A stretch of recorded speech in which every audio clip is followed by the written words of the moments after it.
tubuh, jiwa, dan roh, kebohongan yang terlalu lama dipercaya. Sejak kecil kita diajarkan bahwa manusia terdiri dari 3 bagian, tubuh, jiwa, dan roh. Tubuh dianggap rendah, fana, penuh nafsu. Jiwa dianggap lebih tinggi, lebih bersih, lebih bermoral. Dan roh dianggap yang paling mulia, bagian ilahi dalam diri manusia.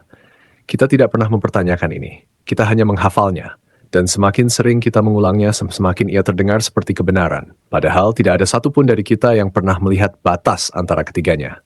Di mana tepatnya tubuh berakhir dan jiwa dimulai. Di mana jiwa berakhir dan roh dimulai. Tidak ada yang bisa menunjukkannya, tidak ada yang bisa mengukurnya, tidak ada yang bisa membuktikannya. Tapi anehnya, hampir semua orang merasa yakin bahwa itu nyata. Keyakinan ini begitu kuat sampai kita membangun seluruh hidup kita di atasnya. Kita menghina tubuh, kita mencurigai emosi, kita memuja roh, dan tanpa sadar kita mulai membenci diri kita sendiri. Karena jika tubuh adalah bagian paling rendah dari kita, maka setiap keinginan dianggap kotor. Setiap kebutuhan dianggap lemah. Setiap rasa lapar dianggap dosa. Setiap rasa lelah dianggap kegagalan. Dan jika jiwa dianggap lebih tinggi, maka kita mulai memisahkan diri dari apa yang kita rasakan. Kita berkata, ini bukan aku, ini hanya tubuhku. Kita menciptakan jarak antara diri kita dan realitas biologis kita. Dan ketika roh dianggap paling suci, kita mulai mengejar sesuatu yang bahkan tidak pernah kita temui.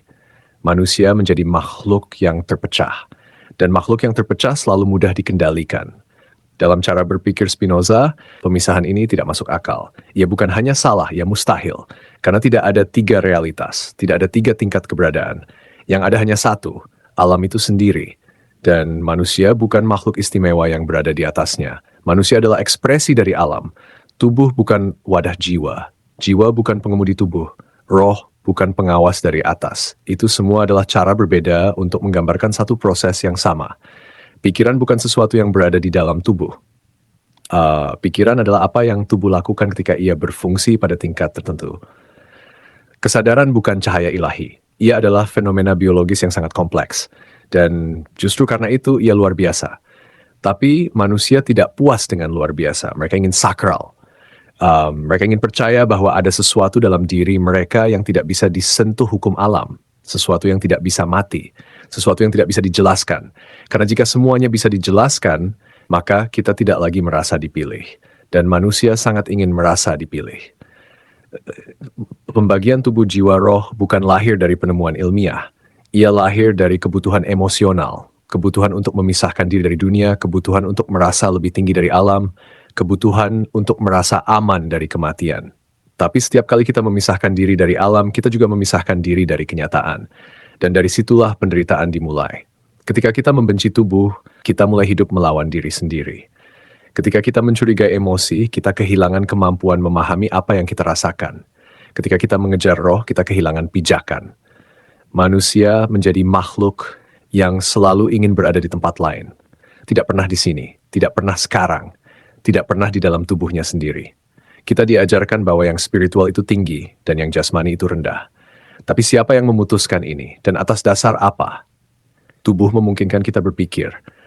Tubuh memungkinkan kita merasakan. Tubuh memungkinkan kita mencintai. Dan kita menghinanya, kita menyebutnya sementara, kita menyebutnya lemah, kita menyebutnya penghalang.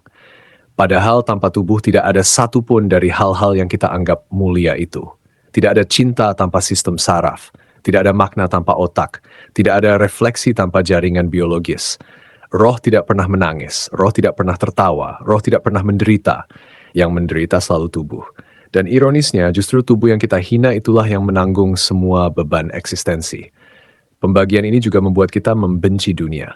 Karena jika kita percaya bahwa ada dunia yang lebih tinggi, lebih murni, lebih suci, maka dunia ini selalu terasa salah, selalu kurang.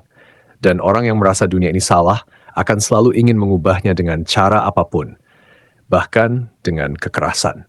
Karena mereka percaya bahwa mereka sedang memperjuangkan sesuatu yang lebih tinggi. Inilah bahaya terbesar dari metafisika yang memisahkan.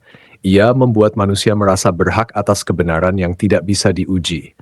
Dan ketika kebenaran tidak bisa diuji, ia bisa dipakai untuk apa saja, termasuk menindas. Spinoza menolak ini. Bukan karena ia tidak spiritual, tapi karena ia terlalu jujur untuk berpura-pura. Bagi Spinoza, tidak ada yang lebih suci daripada realitas itu sendiri. Dan realitas tidak terbagi. Kita tidak punya tubuh, kita adalah tubuh. Kita tidak punya pikiran, kita adalah proses berpikir. Kita tidak punya jiwa, kita adalah sistem yang merasakan dirinya sendiri. Ini bukan perendahan, ini pengakuan. Dan pengakuan ini membebaskan karena ia menghapus rasa bersalah metafisik. Ia menghapus dosa kosmik.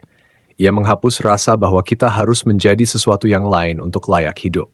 Tidak ada standar surgawi yang harus kita capai. Tidak ada bentuk sempurna yang harus kita kejar. Tidak ada roh ideal yang harus kita wujudkan. Yang ada hanya ini. Dan ini cukup. Tapi manusia membenci kata cukup. Karena cukup tidak menjanjikan keabadian. Ia hanya menjanjikan kehadiran. Dan kehadiran jauh lebih sulit daripada berharap. Kehadiran memaksa kita menghadapi apa yang ada, bukan apa yang kita bayangkan. Ia memaksa kita melihat tubuh kita bukan sebagai penghalang, tapi sebagai rumah. Dan rumah tidak harus sempurna untuk layak ditinggali. Ketika kita berhenti memecah diri kita menjadi 3 bagian, kita berhenti berperang dengan diri sendiri. Kita berhenti mengejar sesuatu yang tidak pernah kita temui. Kita berhenti merasa tidak pernah cukup. Dan mungkin itulah alasan mengapa banyak orang tidak ingin ini benar.